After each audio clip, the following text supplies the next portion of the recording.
ভারতের সঙ্গে তীব্র উত্তেজনার মধ্যে ব্যালিস্টিক ক্ষেপণাস্ত্রের পরীক্ষা চালিয়েছে পাকিস্তান। শনিবার দেশটির সামরিক বাহিনী ভূমি থেকে ভূমিতে নিক্ষেপযোগ্য 450 কিলোমিটার পাল্লার ক্ষেপণাস্ত্রটির সফল পরীক্ষা চালানোর দাবি করেছে। পাকিস্তানের আন্তঃবাহিনী জনসংযোগ দপ্তর জানিয়েছে, এই উৎক্ষেপণের লক্ষ্য ছিল সেনাদের অপারেশনাল প্রস্তুতি নিশ্চিত করা। যমুনা স্মার্ট রেফ্রিজারেটর, স্মার্ট লাইফে স্মার্ট রেফ্রিজারেটর। পাশাপাশি ক্ষেপণাস্ত্রের উন্নত নেভিগেশন সিস্টেম এবং উন্নত ম্যানুভারেবিলিটি বৈশিষ্ট্য সহ গুরুত্বপূর্ণ প্রযুক্তিগত সক্ষমতা যাচাই করা।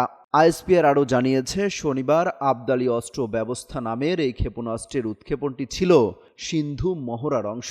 450 কিলোমিটার রেঞ্জের এই ক্ষেপণাস্ত্র খুব সহজেই ভারতের যে কোনো স্থানে ভয়াবহভাবে আঘাত হানতে পারে।